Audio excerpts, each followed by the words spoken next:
Hello दोस्तों, आज के इस वीडियो में हम बात करने वाले हैं एक स्टॉक की 3 स्टेज के बारे में। दोस्तों, अगर आपने इस वीडियो को पूरा देखा और आपको किसी भी स्टॉक की तीनों स्टेज समझ में आ गई तो आप स्टॉक मार्केट में न केवल पैसा कमाओगे बल्कि स्टॉक मार्केट से एक सक्सेसफुल ट्रेडर बन जाओगे।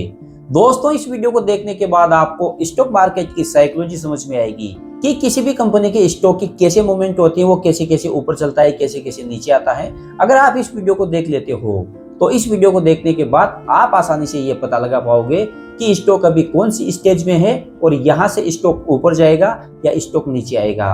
तो चलिए दोस्तों, विदाउट वेस्टिंग टाइम वीडियो को शुरू करते हैं। दोस्तों, किसी भी कंपनी के स्टॉक की 3 स्टेज होती है। फर्स्ट स्टेज है तेजी, यानी कि उसमें रैली आती है। कोई स्टॉक 100 रुपए का है, 100 रुपए से 200 रुपए, 300 रुपए, 400 रुपए, 500 रुपए, कभी कभी तो स्टॉक कुछ टाइम फ्रेम में ही 10-10 गुना हो जाते हैं। तो इस स्टेज को बोला जाता है तेजी की अवस्था। दोस्तों, इस स्टेज में कभी भी पैसा नहीं लगाया जाता है। जो स्टॉक अल्टीमेटली तेजी में है, जिस स्टॉक में ऑलरेडी मूवमेंट आ चुका है या मूवमेंट आ रहा है, तो भागते हुए स्टॉक को कभी भी पिक नहीं करना चाहिए और ऐसे स्टॉक में हमें पैसा नहीं लगाना चाहिए। दोस्तों, अब बात करते हैं दूसरे स्टेज की। जब किसी स्टॉक में बहुत ज्यादा तेजी आ चुकी होती है तो वहां से उस स्टॉक में गिरावट भी होती है। तो जैसे कि कोई स्टॉक चल रहा था 1000 रुपए पे और 1000 रुपए से वो स्टॉक 500-600 रुपए पर आ गया, 300-400 रुपए पर आ गया, तो इसको बोलते हैं गिरावट वाली अवस्था। तो जब कोई स्टॉक अपने टॉप से 30%, 40%, 50% और कभी कभी तो 70% नीचे आता है तो उस स्टेज को बोला जाता है गिरावट की अवस्था, यानी कि स्टॉक करेक्शन। तो दोस्तों, जब स्टॉक में करेक्शन होता है, ये बेस्ट टाइम होता है उस स्टॉक को बाय करने का।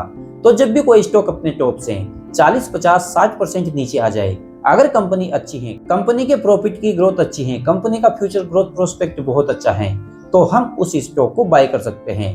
तो दोस्तों, इस प्रकार से स्टॉक की दूसरी अवस्था होते हैं स्टॉक करेक्शन, जब स्टॉक अपने टॉप से बहुत ज्यादा नीचे आ जाता है। दोस्तों, किसी भी स्टॉक की जो थर्ड स्टेज होते हैं उसको हम बोलते हैं साइडवेज पैटर्न, यानी कि स्टॉक में ना तो ज्यादा तेजी आती है ना ही स्टॉक में ज्यादा गिरावट आती है। स्टॉक अपने एक पर्टिकुलर रेंज में घूमता है। जैसे कि कोई स्टॉक 200 पे आया, 200 से 300, 300 से 250, 250 से 300, 300 से 200, 200 से 250, ऐसे 3-4 साल तक स्टॉक एक ही रेंज में घूमता है। इस स्टेज को बोला जाता है साइडवेज पैटर्न। दोस्तों, यहाँ पे आप स्टॉक में एसआईपी कर सकते हो, क्योंकि स्टॉक कुछ टाइम तक एक ही रेंज में रहता है। तो जब स्टॉक एक ही रेंज में होता है तो उसी रेंज में हमें स्टॉक में एसआईपी करना होता है। उसी रेंज में हम बहुत सारे स्टॉक को अक्यूमुलेट कर लेते हैं। तो जब स्टॉक में फाइनली तेजी आते हैं, 200-300 रुपए का स्टॉक 1000 रुपए पर चला जाता है, तो वहां पे हम बहुत अच्छा पैसा कमा सकते हैं, बहुत अच्छा CAGR क्रिएट कर सकते हैं। तो दोस्तों, इस प्रकार से आज के वीडियो में मैंने आपको बताया कि किसी भी स्टॉक की 3 स्टेज होते हैं। स्टॉक में तेजी होती है, स्टॉक में गिरावट होती है और स्टॉक में साइडवेज पैटर्न होता है। तो तीनों स्टेज आपको पता होनी चाहिए। तो दोस्तों, आपको ये भी पता होना चाहिए कि स्टॉक को कब बाय किया जाता है।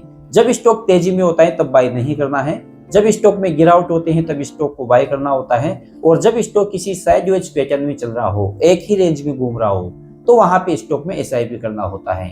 दोस्तों, स्टॉक में एसआईपी कैसे करते हैं इसका वीडियो मैंने बना रखा है, आई बटन पर लिंक दिया गया है, आप वहां जाकर उस वीडियो को चेकआउट कर सकते हैं। तो दोस्तों, आशा करता हूँ आज का वीडियो आपको अच्छा लगा होगा और वीडियो से आपको कुछ सीखने को मिला होगा। यदि वीडियो से कुछ सीखने को मिला हो तो चैनल को सब्सक्राइब करके बेल आइकन को हिट कर दे। तो दोस्तों, मिलते हैं नए वीडियो में, तब तक के लिए बाय बाय।